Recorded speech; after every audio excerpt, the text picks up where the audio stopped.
E aí galerinha, beleza? Tudo bom com vocês? Pessoas, hoje nós iremos dar sequência ao estudo do livro de Gênesis. Nós estudamos nos últimos vídeos o capítulo 27. O capítulo 27 de Gênesis, ele vai trazer ali a narrativa do momento que Jacó ele engana o seu próprio pai, e ele faz isso induzido pela sua mãe. Ele recebe as bênçãos da primogenitura no lugar de Esaú.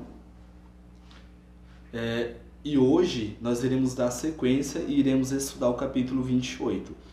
Para o pessoal que já me acompanha, sabe que quando eu termino um capítulo, no nosso caso o 27, e a gente ingressa em um outro capítulo, que seria o 28, eu faço um vídeo nesse meio aí, onde a gente faz aí alguns apontamentos em relação ao capítulo anterior, e eu introduzo vocês no capítulo 28. E hoje esse vídeo é justamente aí uma transição de capítulos do 27 para o capítulo 28. A gente conseguiu perceber logo de início que quando Esaú e Jacó, os gêmeos, eles nascem, já existia uma profecia em relação a Jacó de que ele seria o herdeiro da primogenitura ou das bênçãos da primogenitura, mesmo ele sendo o filho mais moço. Nós iremos ter aí em capítulos passados, anteriores, a Bíblia falando que o mais moço ele governaria sobre o mais velho, ou seja, Jacó ele iria liderar. E aí tem outros textos que a gente consegue extrair que de fato Jacó seria o herdeiro da primogenitura. Eu estou falando isso, pessoas, porque não existia a necessidade de Rebeca ela fazer uma interferência para que Jacó recebesse a bênção da primogenitura. E isso iria acontecer, a Bíblia não revela de que forma, mas iria acontecer porque já estava nos planos de Deus que Jacó recebesse a promessa, o pacto abraâmico. O que a gente percebe ali no capítulo 27 é que, de certa forma, a matriarca da família, que é Rebeca, ela meio que destrói a família, ela meio que causa ali, de certa forma, um sofrimento muito grande. O porquê que eu estou falando isso? Quando Rebeca ela chama o seu filho, Jacó, e fala que o seu irmão iria receber as bênçãos da primogenitura e que ele deveria interferir, deveria se passar pelo seu irmão e receber as bênçãos no lugar dele, ela não tinha em mente as consequências que viriam. E quais consequências, Manuelson, foram essas? A gente percebe, primeiro, desculpa, tá, gente? A gente percebe, primeiro, que Jacó ele foi induzido ao erro, ele engana o seu próprio pai. A gente percebe aí um conluio entre Jacó e a sua mãe, e a gente percebe também a partida ou a separação dessa família. Por quê?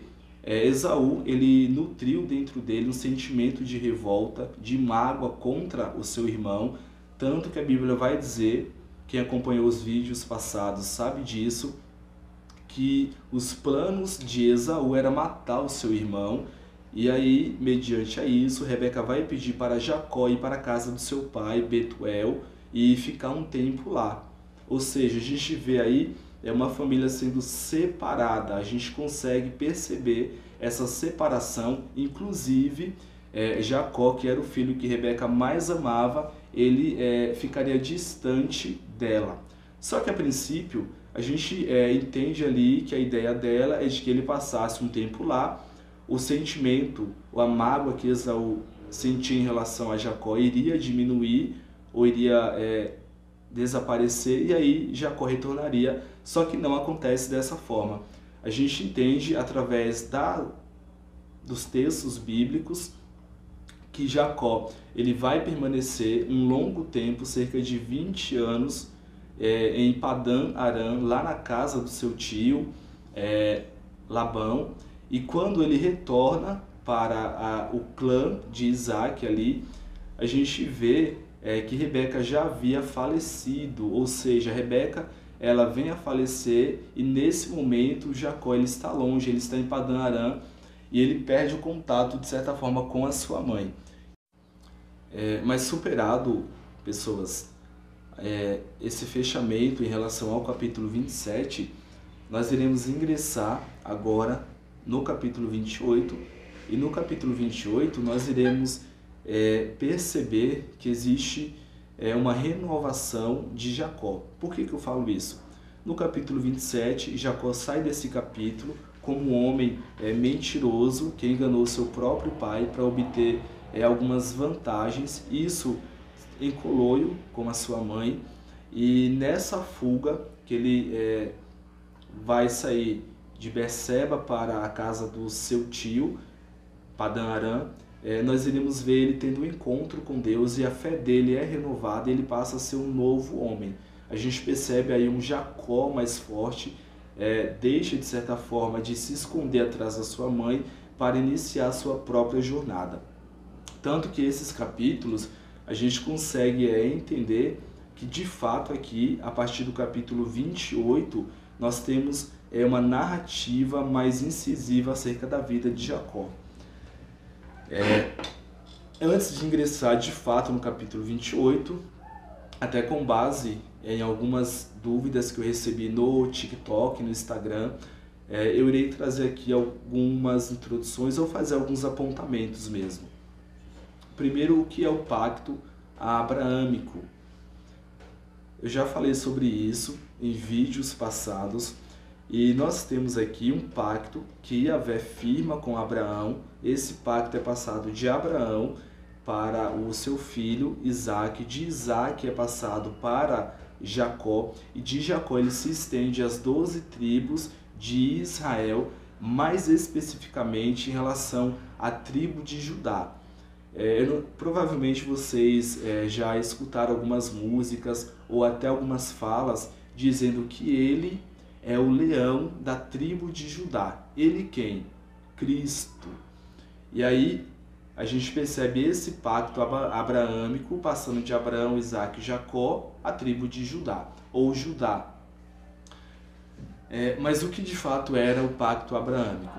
A gente tem ali algumas promessas sendo feitas de Yahvé a Abraão, que ele seria pai de uma grande nação e inclusive a nação dele seria tão numerosa quanto as estrelas do céu ou como os grãos de areia da praia. A gente tem também a promessa da terra de Canaã. Essa terra seria entregue aos descendentes de Abraão, só que antes disso, e o pessoal que me acompanha sabe que o povo de Israel deveria ser escravizado, passar um tempo ali peregrinando no deserto. E tem um outro texto bíblico, e isso está em Gênesis 15, que vai dizer que os descendentes de Abraão, ou o povo de Israel, os hebreus, eles só receberiam a terra de Canaã quando a iniquidade dos cananeus chegasse ao seu limite. Como, pessoas, é como se Deus tivesse, de certa forma, eu vou tentar ilustrar aqui, é como se Deus estivesse ali, imagina um copo, ou uma taça, algum recipiente, e aí a maldade desse povo fosse enchendo até chegar ao seu limite, e aí sim Deus iria retirar esses povos daquela terra, da terra de Canaã. Só para a gente compreender, na narrativa bíblica, nós temos ali que os cananeus eles descendem de Cã, né? Só que os povos ali, os cananeus, não eram tão somente esses povos que descendiam de Cã. Existiam diversos outros povos que habitavam a região. Lembra que Canaã é uma região, essa região vai pegar ali, se não me falha a memória, Israel, Síria, a Jordânia. É uma região muito grande, e todos os povos que moravam ali eram considerados dos cananeus. Então a gente tem aí uma mistura muito grande de raças, uma miscigenação, até porque mesmo essa região de Canaã ela era uma rota comercial e muitas pessoas viajavam por essas rotas, e aí existiam casamentos, alianças que eram feitas. Então os cananeus, descendentes de Cã, se misturaram com diversos outros povos, com os egípcios, que era uma região próxima à terra de Canaã, com a Babilônia. E aí a gente tem ali os cananeus já nesse período aqui, sendo vários povos, beleza? Feitas essas considerações, né, que a promessa que Yahvé faz a Abraão, ela também se estende a essa terra. A gente tem eu acho que a espinha dorsal, o ponto principal, é que através do pacto que Yahvé faz com Abraão, viria o Messias. Eu já falei isso em vídeos passados, mas eu vou frisar aqui novamente. A ideia era de que a nação de Israel, através dela, ela abençoaria todos os povos ou todas as nações. Essa é uma ideia, é uma das promessas que é feita a Abraão. Trocando em miúdos, sendo mais simplista, nós temos Yahvé escolhendo Abraão, escolhendo os hebreus, para que através dos hebreus eles levassem a mensagem de arrependimento, levassem a mensagem de que existe apenas um Deus, que é o Deus criador dos céus e da terra, que seria Yahvé, o Todo-Poderoso. E aí caberia à nação de Israel anunciar essas boas novas, e também através dessa nação, Cristo consumaria o pacto abraâmico, e esse pacto se estenderia às demais nações, beleza?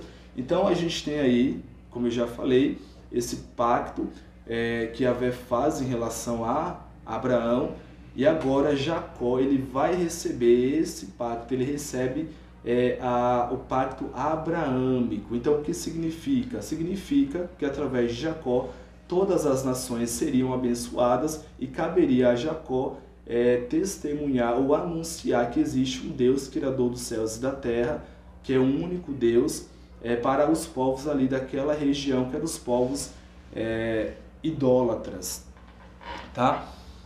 E aí eu vou finalizar esse vídeo, e aí a gente continua no próximo, beleza?